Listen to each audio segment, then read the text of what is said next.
Okay, hello everyone. Welcome to today's webinar. We are going to get started in just a minute. Before we get started, we would love to know where you are from. In the chat tab that you can find at the bottom of the screen, please let us know where you are tuning in from. Also, make sure that that blue button says for all panelists. That way everyone knows where you are tuning in from. And again, welcome, and we're going to start in just about 2 minutes.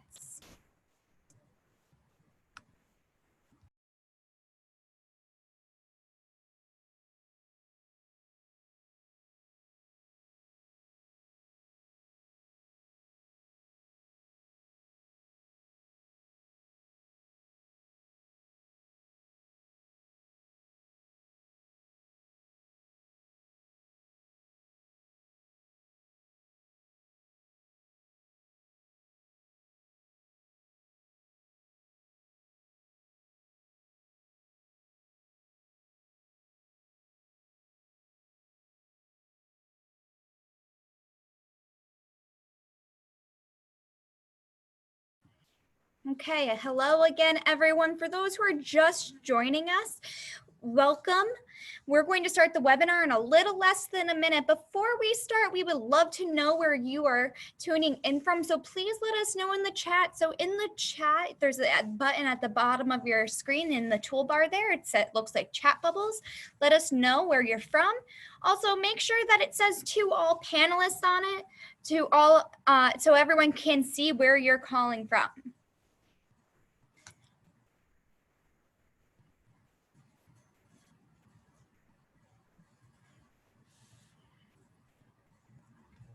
Okay, and we are going to get started.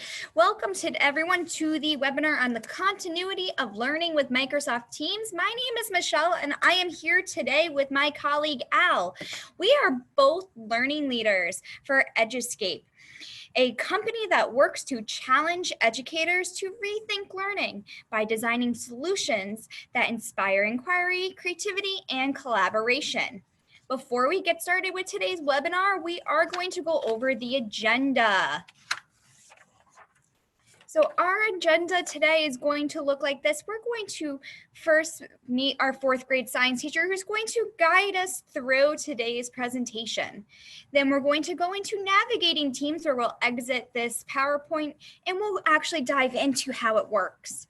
We'll go into the organization of a digital classroom using that Teams platform. And then of course, at the end, there's going to be 10 minutes saved for a Q&A.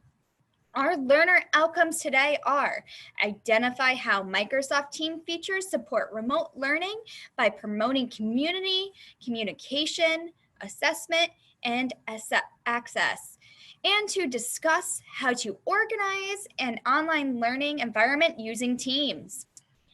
As we get started, you're going to notice that there's a few things that you may want to know about Zoom. In that bottom tabs where you found that chat button, there's also a Q&A tab. Please, if you have any questions throughout this webinar, please put them in the Q&A. We'll be moderating it throughout the presentation and answering questions in there. That chat tab we will use. This is where a great place where you can share ideas and thoughts and collaborate with each other throughout the entire presentation. Also, so you do know that your mic and your video have been automatically turned off for this webinar.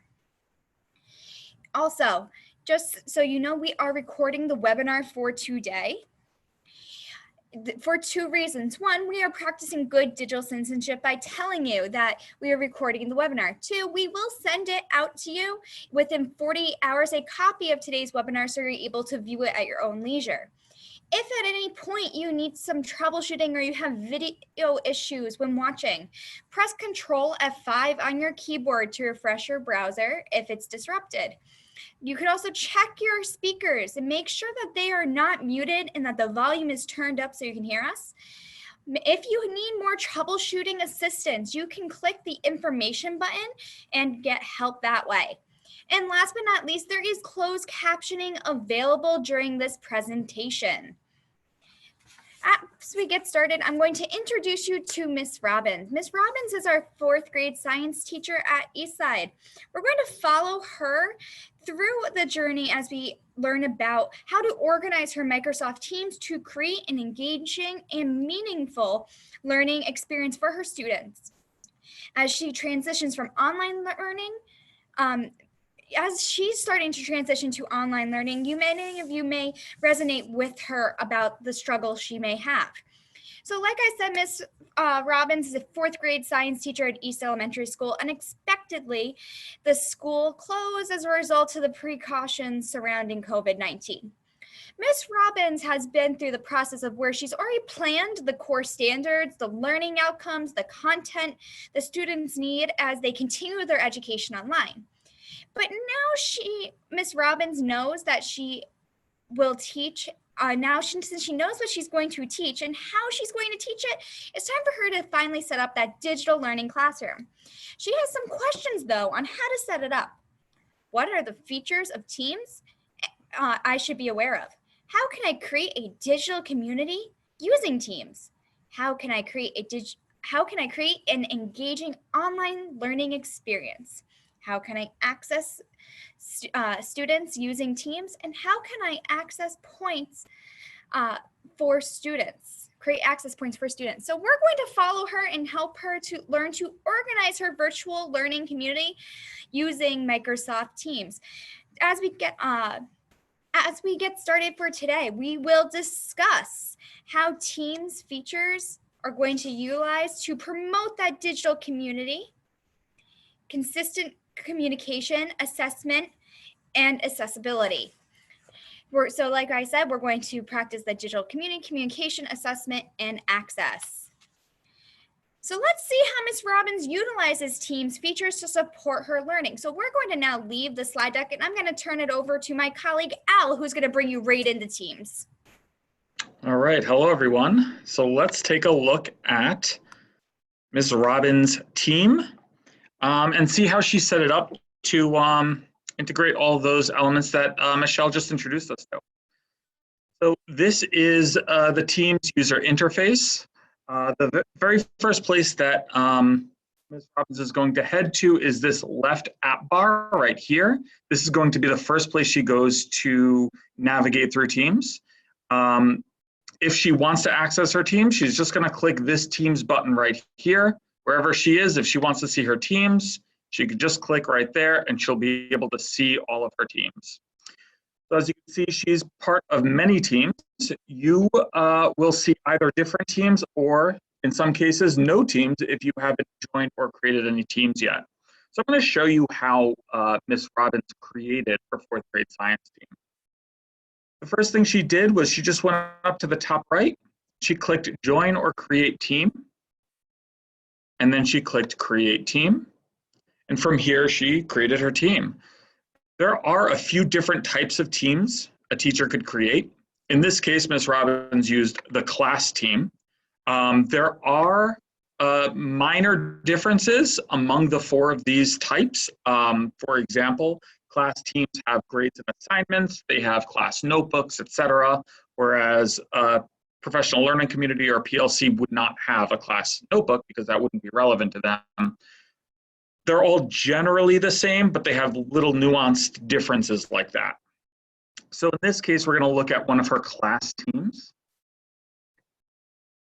I also do just want to note that if this is not what your layout looks like, if we just click this gear icon right here, we could change the way this looks by going to a list view. And that's going to, that might be what your setup looks like. In that case, join or create team would be right down here. It's going to bring you to the same place. It's just set up a little bit differently. I prefer the grid view, so that's where I'm going to leave it. All right, so let's hop into her classroom, her Microsoft team. Okay. So a couple of basic items that she's going to have to know as she constructs her team. Right here, this is the name of the team. As we mentioned already, this is the app bar, and whatever we click here is going to change what appears here. So if we want to see activity, which is essentially like almost like a social media style newsfeed on updates and notifications, she could click activity and it's going to give her that information. She could click chat and see different conversations she would have with different people, and so on and so forth. In this case, we're looking at our team, so we're just going to click team. Here we have the workspace. Whatever we want to look at is going to be right here. Here we have her team name, and then here we have the channels. So she's part of multiple teams, and each team is comprised of often multiple channels. Every team you create will automatically have one channel called the general channel, and then you can add channels as needed. I'm going to show you how she does that. She just clicks on these ellipses right here next to the name of her team, and she would add a channel. There are a lot of ways that a teacher could structure her team with various channels, and it's not going to be, there's not one right way. It's going to depend on how the teacher and their learners are going to, best access the content. In this case, we're going to see how Ms. Robbins set her class up. You can also, by the way, manually add students to your team just by clicking Add Member. If Ms. Robbins didn't want to do this manually, she could also get link to team, copy this link, and just send it to her students. It could be through email or however she wants to best disseminate it. And that way students can enroll themselves into her class. So there are a couple of ways to get students into this class.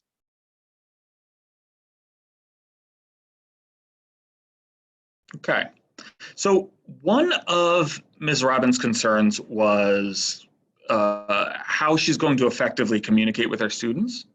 And so she decided to include a few different ways to do this. One is through the strategic use of certain channels. Let's look at some of them. One of the channels she created is called Announcements and Schedules. So here she includes class expectations, grading policies, or even weekly schedules here. So students know exactly where to find this stuff. She also created a channel called Our Community Shares. This is a place where students can generally share positivity or what's happening in their lives. Another channel that she created is called Parent Communication. So let's look at that one. This is a great place for parents to express any concerns they have or communicate amongst one another, right? It's not necessarily teacher to parent anymore. It could now be parent to teacher or even parent to parent. But it's a space to allow them to air their concerns or even ask questions or anything like that. She also has a channel called Tech Tips. Oops. Tech Tips is a place where students, teachers, anyone can provide advice or ask questions about the technology that they're integrating into their classroom every day. So this is not just a place for Ms. Robbins, for students to ask Ms. Robbins for help. This could be a place for Ms. Robbins to ask students for help, or for students to ask other students for help, or if they have any ideas or inspiration they want to share it, this would be a place for them to do that. Another way that Ms. Robbins is going to communicate with both parents and students is through the calendar. So when she's in her calendar, she can set up meetings by just clicking New Meeting and setting up a, parent orientation or even whole group instruction or whatever she wants to address. She's also able to have an impromptu meeting just by pressing Meet Now. She's going to create a meeting on the spot that anyone could join who's part of this team. A third way that Ms. Robbins is going to communicate with her students is through this chat feature. that I briefly went over earlier. So this chat feature functions similarly to SMS messages or text messages that some of us might already be familiar with.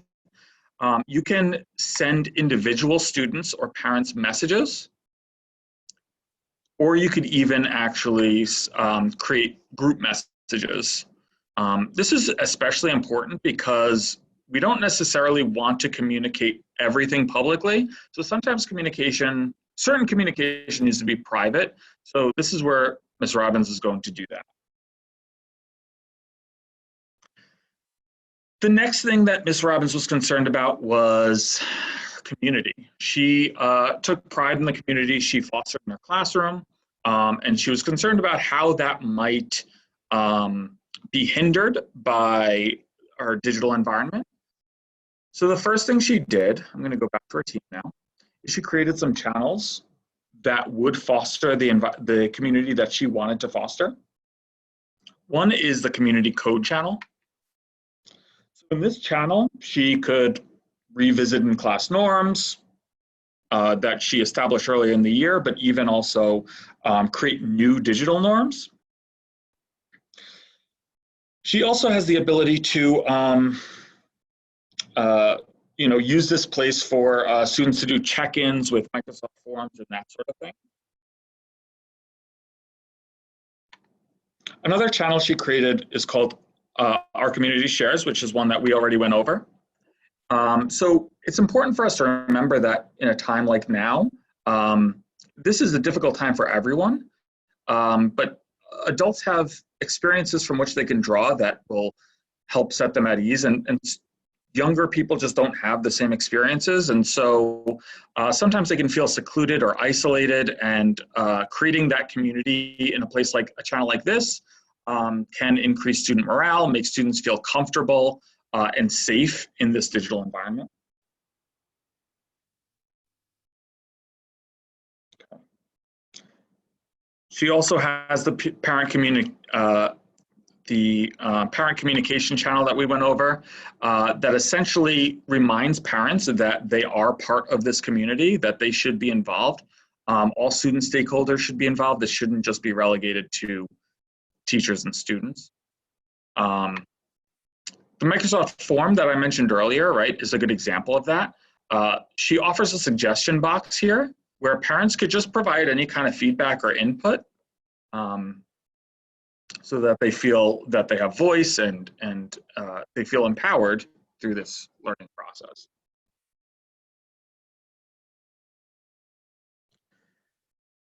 The next thing that Ms. Robbins was concerned about was assessments and how she's going to authentically assess student performance. So we're going to go to the General tab. That's the default tab that comes with every team that's created. If we go to her assignments section, Ms. Robbins has the ability to create assignments by just pressing create, and she can create an assignment right there. She can, here, I'm just going to show you what that looks like.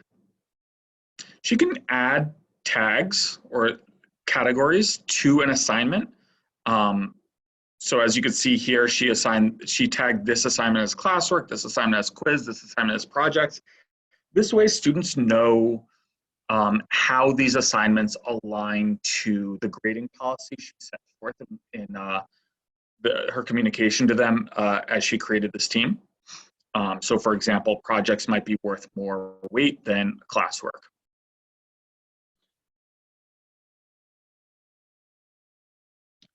She can also create and even reuse rubrics. I'm going to show you an example of this. In the Ecosystems Unit project, we're going to see what the rubric that she attached to this looks like for a student. So we're just going to click Student View. So this is what the student would see if they click on the rubric. They're going to see all the expectations and what they're going to be graded on.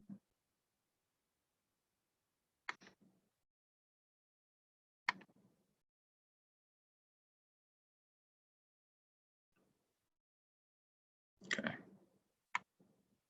Now let's see what it looks like from Ms. Robbins' perspective. If a student submits work, she can open up her own rubric. She can choose where the student landed in their performance, and then provide actionable feedback based on that criteria.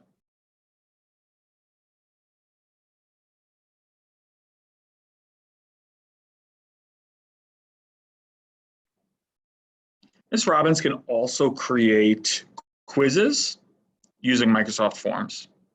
So let's take a look at what that looks like. If we look at this quiz that she created, actually I have it already pulled up. We would just open it up in Forms.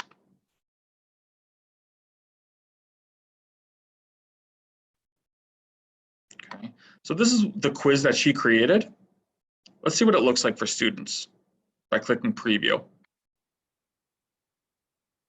So as you can see, this is a multiple choice or objective friendly assessment that you can create. It's not, doesn't necessarily have to be. In this case, it is. Students can access this both from their computer or mobile device. It is also immersive reader friendly.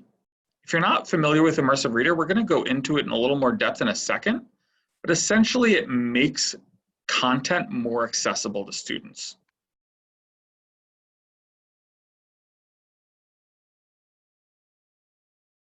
Okay, let's head back to our team now.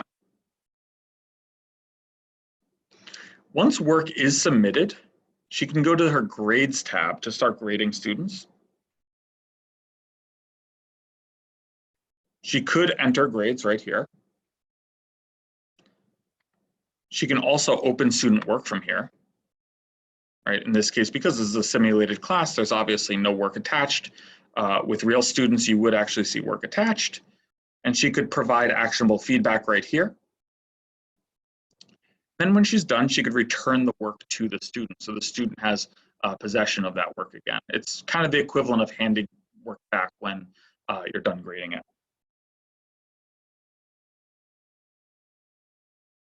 So the policy in this case that Ms. Robbins set forth was that she would create assignments and assign them every Monday. She would have them due on Thursday, and that would give her all of Friday to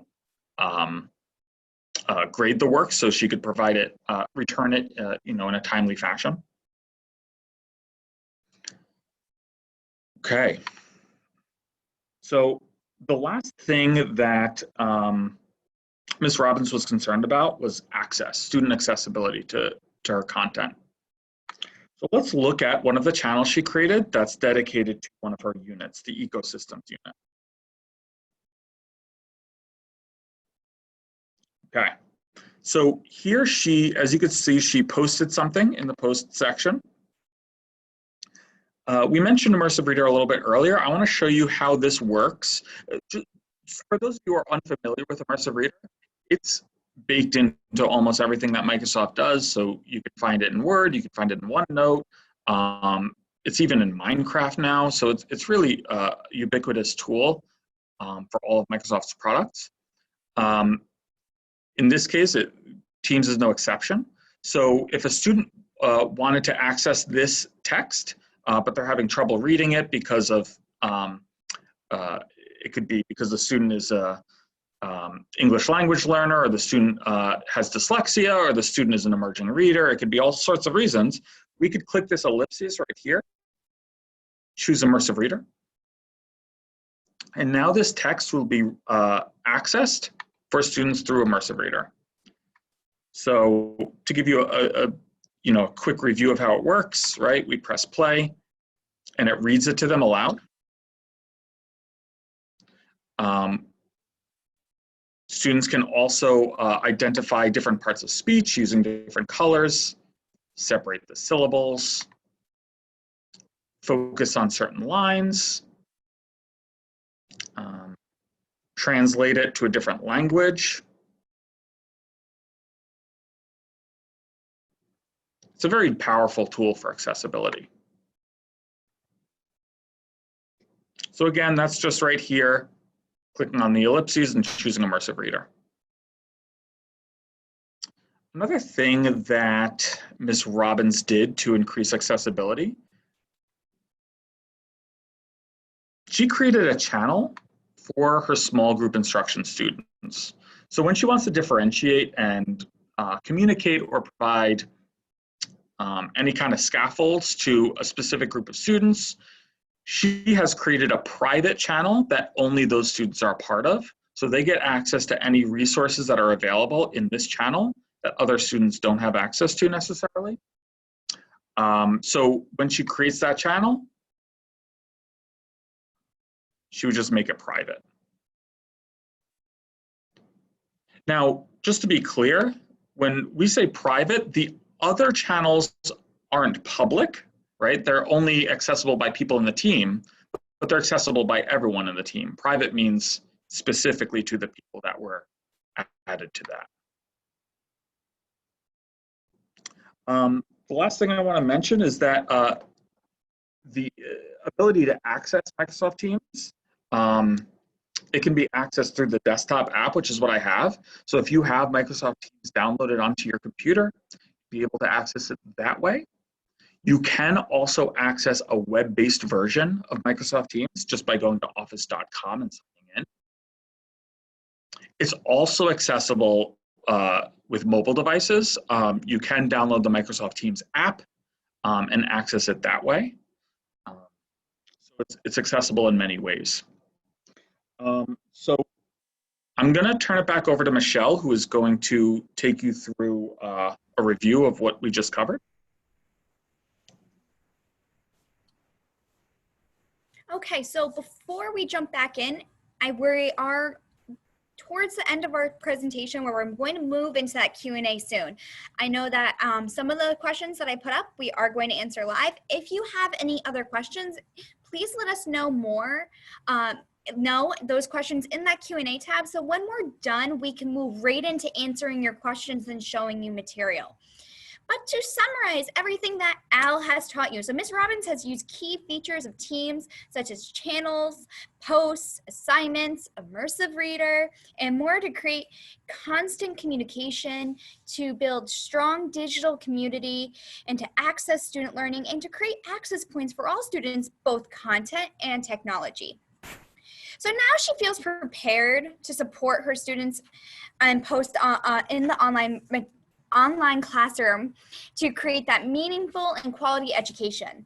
So let's see what she has to say. I have organized my online learning platform to create a community, encourage consistent communication, access student learning, and create access points for students. So some ways in which I organized my team were using channels and posts to organize class discussion and communication expectations. Use chats, meetings, and calendars to encourage synchronous and encourage learning experiences for students as well as engage parents. She also created assignments, forms, and utilized the gradebook to access student learning and provide timely feedback to her students. She supported access using immersive reader and private channels for that small group instruction. So now she's finally feeling confident that she can help support her learners. Now with this said, we're going to start answering some of your questions. So first, I want a question by Michelle asking about can anyone join a team? So if you're making a team for your students, if Michelle, you are a teacher and you would like to have your students join the team, you have to make sure that you all have the same domain. So your email, for example, maybe is michelle@school.com. The students may have the email, need to have the email that says studentname@school.com. Just that domain at the end makes it so they can get access into joining that team. So you actually, Al, if you want to show them one more time and how can you invite students into a team, that'd be great. So Al is in the team he created, and then you add them by inviting them by going to add members. And this is also where you add co-teachers as well. And you could also get a link to the team to send it to them so they can enroll themselves as well. Yes. And yeah, and I apologize. I was actually reading a question, so I don't know if you mentioned this, Michelle. So I'm just going to say it just in case. So anyone can join a team if you set it up. Anyone within your domain or your tenant can join your team as long as it's public. If you set your team when you create it as a private team, even people in your tenant cannot join unless you invite them. Oh, and also that term public, as we mentioned earlier, is a bit of a misnomer. It's not actually public, it's public to your tenant. So no one outside, so like if your email address ends in @springfield.edu, no one that, unless somebody has that email address, they're not going to be able to join. Good point. The next question I'd like to discuss, Yvette was wondering about the non-classes. So if you're utilizing Teams more for your district support, your staff, the coaches, there are the other options of Teams you can create. So Al, I'm sorry to keep dragging you back That's okay. into Teams. Yeah, you might as well stay in there because I want to show a bunch of things right now. Okay, so in Teams, you can build like those different team platforms. So Al, if you even want to just go back into like where you can create a team, just so we can show some pictures, show that. So when you hit join a team and you go to create a team, you have those options. So if you're looking for one for more of your staff, or if you're looking to build that professional learning community as you're moving onto that online learning platform and you want your educators to be sharing what they're doing themselves in their homes, those are two great places to start. They're very similar to the classroom setup that we showed you today. Some of the features they don't include though are that class notebook, just because you don't need them in that PLC or that staff group at all. So I don't know if you want to just click one, show them quickly. So he's just gonna name it a sample one just so you can see what it looks like. But it has the same thing where you have the channels, you can start, you add members the same way, you can share files, but now you can also have that staff notebook, and this is where that collaboration among staff members can take place. Okay, so we would have to set it up, which might take a couple of seconds. I don't want to take up too much time, but essentially it's not, it's very similar, like Michelle said. You're not going to have some other functionality that won't be relevant, like grading students and like there's no grading and assignments. Also, something to note that Teams does want to encourage users to customize this so that it is unique to the needs of whatever you're trying to achieve. So if you press this plus button right here, you can add different tabs up here. So for example, if there's like a frequently used PDF that you and your staff are referencing, you could literally add that specific PDF as one of the tabs. There's also a lot of other items that you can connect to. So that's something to keep in mind as well. Al, when you're in there, can I just go over something? So can you go into the vertical ellipses quickly, where you would add members? If that link, you don't have to get necessarily a link to answer some of the questions to your team. What you can do is, if your team was set up for you by your administration or your school district, you probably already have the login credentials from them and how to log into Teams. When you log in, you're going to be on that home screen where Al first brought you into Teams and he showed you how he had many classes already in there. That is where you'll find your team if your school district already set it up for you. Or what they may have done was giving you access to just a personal team where you don't see the other teachers' work or other teachers' courses, and you need to, once you're logged in using your school email and your school password that they told you to use, then that's where you can start creating right away.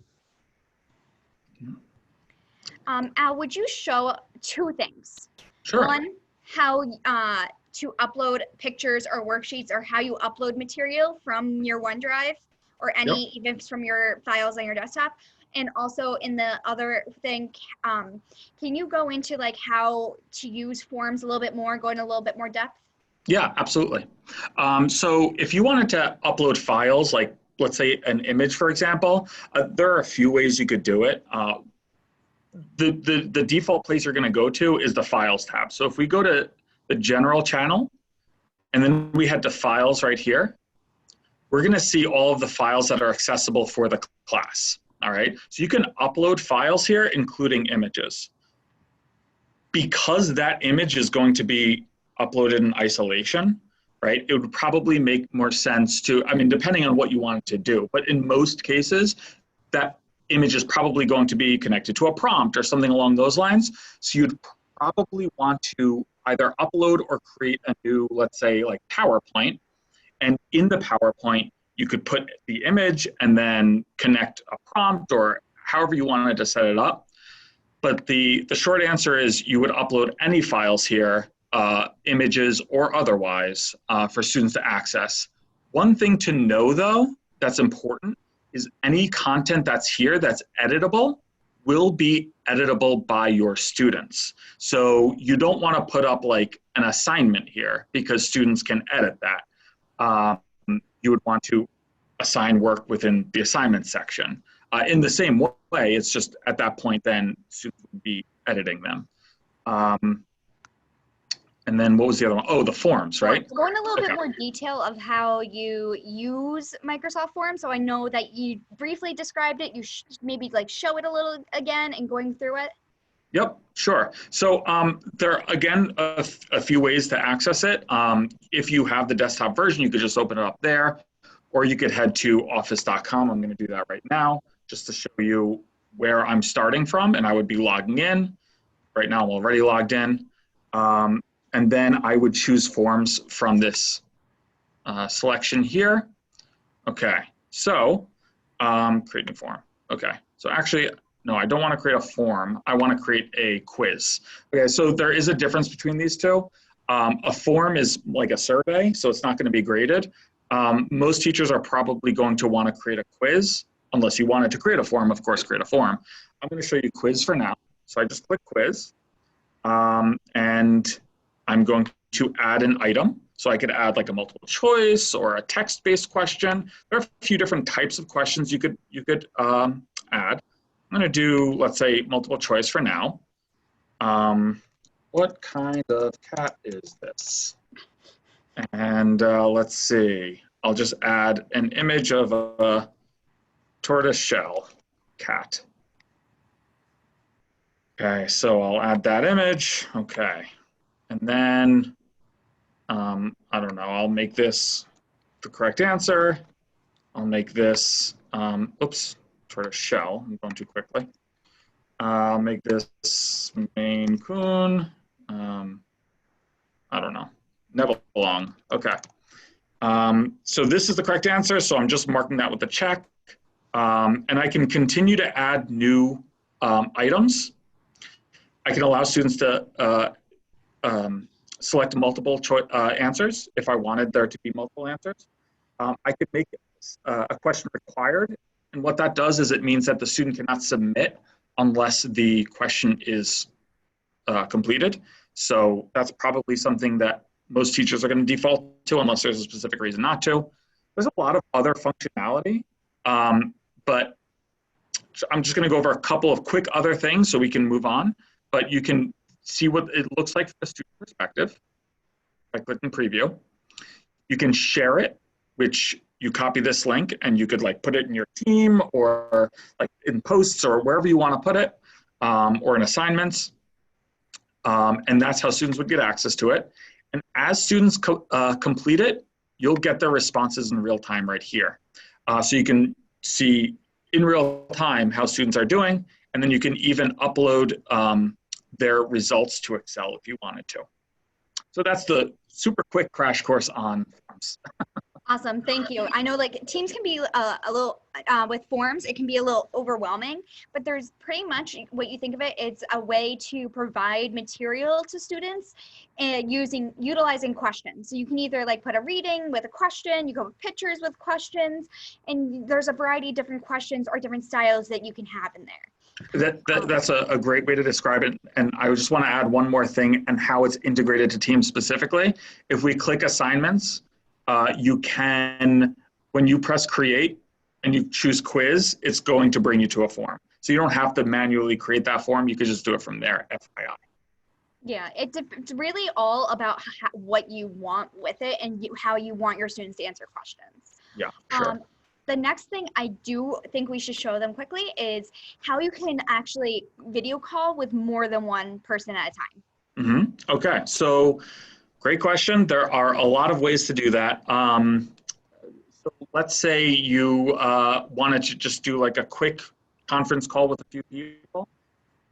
If I go to chat, let's say I'm in a conversation with Daisy, and Erin.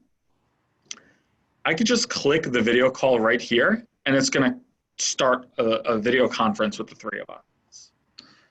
So there are a lot of ways to do it. That's just one way to do it. We could also go to the calendar. If I wanted to schedule a meeting with specific people, I could click new meeting, or I could even just click anywhere on the calendar. Let's say sample meeting, and then I can add attendees. So let's say I want to meet with my colleague Michelle and our colleague Erin. And so I press send, and now they're getting the notification that I want to have a meeting on March 24th at 2:30 p.m. So what's great in the meetings too, as you're scheduling to meet with students, if you want to meet with all of them, you can add all of them in when you're scheduling, or you're doing it the other way as a call. But this feature of adding it by the calendar, you can easily dump all the material or put in the material you want them to know or you're going to discuss during that meeting, so they can also prepare themselves. Yeah. Great point. Thanks, Al. Yep. The next thing is, can we go in a little bit more detail about the collaboration side of Class Notebook and the functionalities of it? Sure. Okay. So as you know that this class that Ms. Robbins set up is a class, right? So there's a class notebook, as Michelle just mentioned. So if I head into Class Notebook, there are a few different sections. Class Notebook, by the way, for those of you who are unfamiliar with OneNote, or you are familiar with OneNote, Class Notebook is essentially a OneNote. So OneNote essentially, quick crash course on what OneNote is. It's kind of like Microsoft Word, except it has sections and pages so that you can organize things like a notebook, as opposed to Word, which is like a collection of sheets of paper that are stapled together. This is like a notebook, right? So you can organize and take notes, etc. So there are a few different sections in this notebook. At the bottom, we have student notebooks, right? So for example, Michelle is in this class. She has her own notebook. The only people who can access her notebook are her and the teacher. Other students cannot see this. They only see their own. There's also the content library. This is a place where teachers can provide resources that students cannot edit. They can only access. So if I wanted to provide students, the thing with Teams is there's so many ways to do similar things, and it just depends on how you want to approach it, right? I could assign students to assignments tab, or I could add a worksheet as a resource in content library.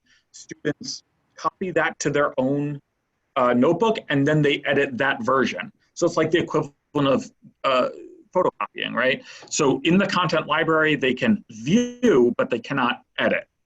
Yeah, what's great with that part with you, Al, if the teacher wants to keep material up that she wants or they want the student to access throughout the year, this is the spot to put it, because then it never changes and the students can keep making copies. So if they're using the same reading log every week, instead of putting one out every week, they can be You can make it a norm where they go in, they make a copy of that reading log. Yep, absolutely. And I think Michelle just made a very good point when she said like creating that expectation or that norm. We all know as education professionals that creating expectations and norms are critical to success in a physical classroom, right? They're even more important in a digital classroom. So students knowing what to expect, and I'm going to assign everything in class notebook every Monday, right? So students know exactly what the expectation is. It just, facilitates more success. The last thing I want to cover is collaboration space in class notebook. So we've got student notes, right, which is accessible only by that specific student and the teacher. We have the content library, which is accessible by students, but is not editable by students. And then you've got the collaboration space where everyone's hands are on deck there, right? So I could create pages for different groups to work in, to brainstorm ideas on a project they're building with one another remotely, right?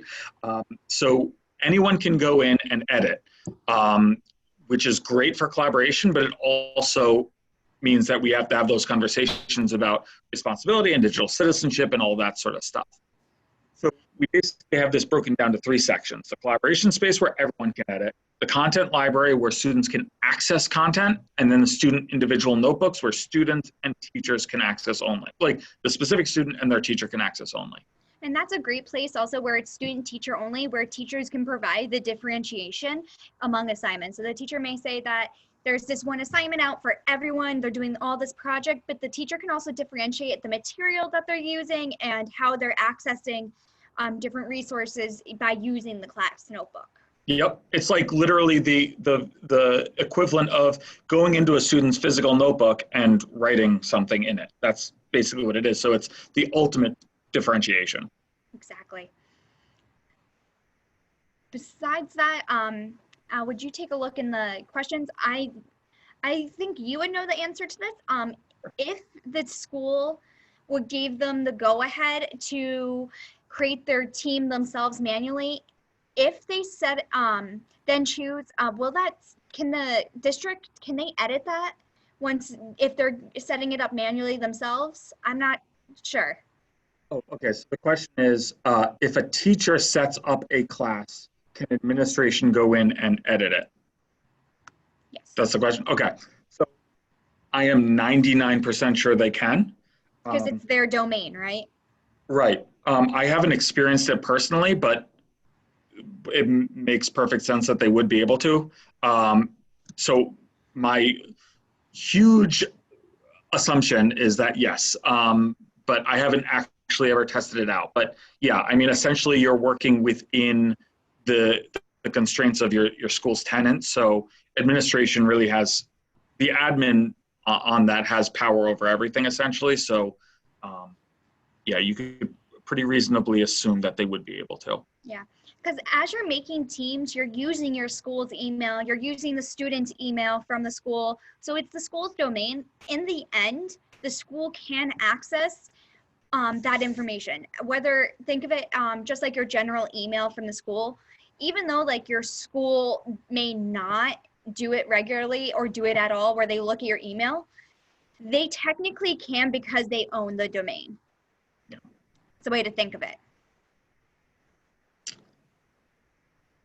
These have been great questions. We got a few minutes left in case any of you still have any great questions about anything dealing with teams, the creation of teams, the different features that it offers. Is Zoom similar to chatting with all of your students? I teach pre-K, and which site would be better to use? Okay, so it is similar, yes. The functionality is slightly different. My personal preference, if I were in Teams, I'd probably just stay in Teams because it's one less thing for me as a teacher to worry about. But some of the functions are slightly different. Like right now we're in Zoom, right? So we could invite people who are not within the Microsoft tenant, which is why we're doing this in Zoom right now. We don't share a tenant with you. That's why we have to do this in Zoom. So if you wanted to schedule a meeting with somebody outside of the school's tenant, Zoom would probably be a good place to go. There's also other slight functionality differences, like you could force people on mute and stopping their video in Zoom, right? Which is something we're doing right now, which you would be able to do in Microsoft Teams. Teams you can mute all, by the way, but people can take themselves off of mute. So that's just something for you to consider. Also, if you plan on using Teams for the first time, you need to make sure that it's okay with your school that you're utilizing with your students. It doesn't matter what grade you are. It could be pre-K, it could be 12th grade. Because what happens is it's the school's tenant, that school domain that Al is mentioning, and it does require the students to have their own email, and that email is set up for them. From the pre-K perspective, maybe the schools creating emails for the parents to help them log in using Teams or coming up with more of that guardian role.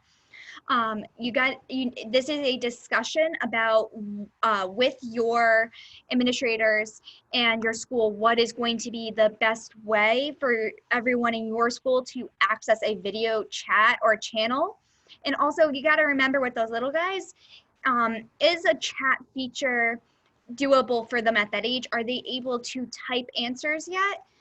Versus just that video chat and having that video conversation. But something I don't know if we mentioned, video chatting, or even just chatting with students online, make sure that you know your state's legislation about it, as well as your school's policy on that student to teacher video chatting or just regular chatting online, because there are policies about them out there. Yeah, that's a very good point. Next question was, how do I see all my students' video boxes at the same time? Kind of like that Brady Bunch effect. I'm definitely using that phrase now on, because that is very great description, what it looks like. So in Teams, it defaults to 4 quadrants. So you would see 4 videos at once. You wouldn't be able to see more. That's actually another thing that's different about Zoom. Zoom, you could see more than 4. You could see, as far as I saw, unlimited, essentially. Microsoft Teams is relegated to 4 videos at once, and then you could pin a video if you want to see just 1 video instead of 4. So if you are meeting with more than 4, you have to choose and pick whose screen all is up there. Okay. Any more questions?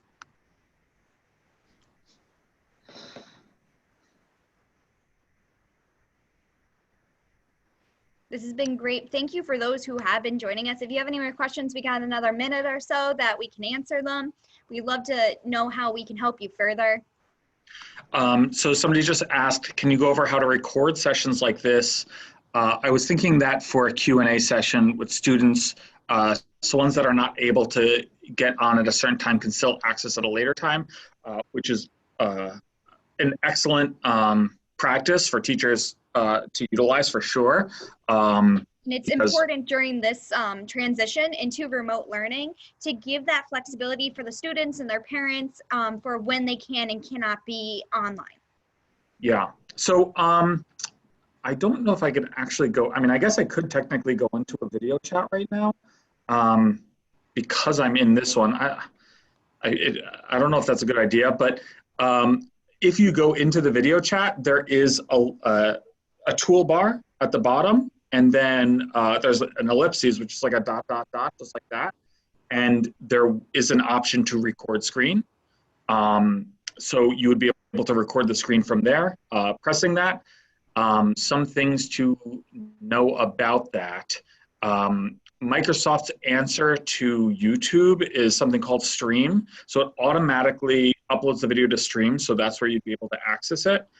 So if you go to office.com and you choose the app Stream, you'd be able to find the videos there. And then you could literally link it to a channel if you wanted to. Again, when you're video conferencing with students, you may have permission to video chat with your students, but it's another thing to record them, and there are different laws and regulations and school policies about that. So make sure with your school that you have permission to record your students. Also practice that good digital citizenship. So you are able to, by telling them that you are recording them and that you will be sharing it with them later. Yeah. Somebody asked, will you send us a PowerPoint or handouts? So we are not sharing the PowerPoint, but what we are doing is we're sending a copy of this recorded webinar so that you'd be able to review everything that we covered and pause it and reflect at your own pace. So you will be receiving that. In all of our webinars, actually, just to answer Kathy's question, they are going to be shared on our website. So if you missed a webinar at any point, you can watch them from our website once they're uploaded there. So don't worry about it. And we do have other websites that we have. However, anyone who has any further questions, because we are at about that time, please email us at info@eduscape.com. We'd love to hear from you. We'd love to keep answering your questions, helping you during this transition time. Also, we have other events coming up, or if you want to see the past things that we have done, you can go to our Eduscape website and go to eduscape.com/events to see what's happening. But last but not least, we do have a Facebook educator community. We do encourage you to join our educator community. This is a place where you can communicate with other educators who are also transitioning to that remote learning during this time, and you can collaborate and share ideas with each other. It is a closed group. You just have to request the access so we can then add you in.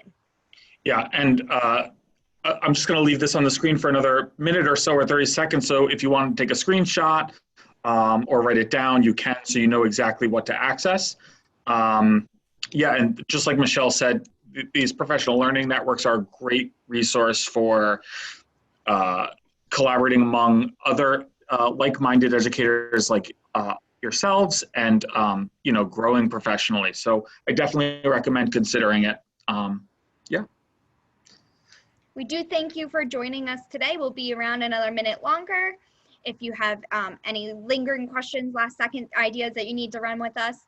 But again, anything after, email us at info@eduscape. Also, in an email following this presentation, you are going to see an evaluation. We'd love to hear from you, know what you thought about the presentation, hear your thoughts on, so if we need to make changes or add additional information, this is a great place to let us know. So please, please, please fill out the evaluation when you get it. All right, thank you everyone for participating. Hopefully we'll see you in our Eduscape educator community on Facebook, and good luck with the remote learning. Yes, thank you. Have a great rest of your day.